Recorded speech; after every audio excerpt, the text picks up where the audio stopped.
பண்ணுவேன். இந்த சபையிலே சபையின் வளர்ச்சிக்காக நான் சில ஊழியங்களில் ஈடுபடுவேன். ஆமென். அதன் மூலம் உங்க நாம மகிமைப்படும், உங்க ராஜ்யம் கட்டி எழுப்பப்படும். எனக்கும் கூலி தருவீங்கப்பா. Price God. ஹல்லேலூயா. என்னை ஆயத்தம் செய்வது என் வேத தியானம், என் ஜெப வாழ்க்கை, கர்த்தரோடு இசைந்து வாழுகின்ற தேவ சமூகத்து வாழ்க்கை, பரிசுத்த ஜீவியம், விசுவாச வாழ்வு, தேவ அன்பின் ஜீவியம், சுபாவ சீர்திருத்தம், இவைகளில் கவனம் செலுத்துவேன். எல்லாரும் சொல்லுங்க ஆண்டவர்ட்ட. ஆமென். ஹல்லேலூயா. எல்லாரும் பேசினீர்களா? எல்லாரும் பேசினீர்களா? ஒருவேளை இந்த செய்தியை கேட்டுக்கொண்டிருந்த பொழுது நீங்கள் கர்த்தருடைய ஊழியம் முழு நேரமாய் செய்ய வேண்டும் என்று கர்த்தர் உங்களோடு இடைப்பட்டாரா? நீங்கள் புறப்பட்டு போய் மிஷனரியாக ஊழியம் செய்ய வேண்டும் என்று கர்த்தர் உங்களோடு பேசினாரா? சிறியோர், பெரியோர், வாலிபர்கள், அப்படி கர்த்தர் பேசினது உண்டென்றால் ஆண்டவர் கரத்தில் அதுக்கு ஒப்பு கொடுங்க. உங்க சித்தம் எதுவோ அது ஆகட்டும்ப்பா, என் சித்தம் ஒன்றும் வேண்டாம்ப்பா, உங்க சித்தமே என் வாழ்க்கையில் நடக்கட்டும், அந்த காரியத்தில் என்னை இன்னும் உறுதிப்படுத்தி நடத்துங்க, இதோ நான் என்னை உம்முடைய கையில் ஒப்பு கொடுக்கிறேன்.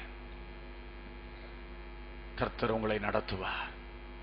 அப்படிப்பட்டவர்கள் என்னோடும் அந்த காரியத்தை பகிர்ந்து கொள்வீர்கள் என்றால், அல்லது நம்முடைய ஊழியர்களோடு பகிர்ந்து கொள்வீர்கள் என்றால், நாங்களும் உங்களுக்கு ஆலோசனை தந்து விசேஷமாய் ஜெபித்து கர்த்தர் நடத்துகிற அந்த பாதையிலே நீங்கள் நடப்பதற்கு நாங்கள் உதவிகரமாக இருப்போம். ஹல்லேலூயா. Praise God. எங்கள் அருமை பிதாவே, நல்ல தகப்பனை நன்றியோடு துதிக்கின்றோம்.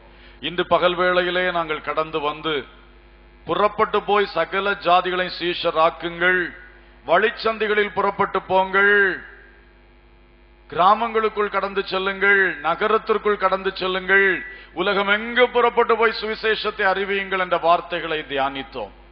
ஆம், அந்த பணியில் எங்கள் ஒவ்வொருவருக்கும் ஒரு பங்கு வேண்டும்.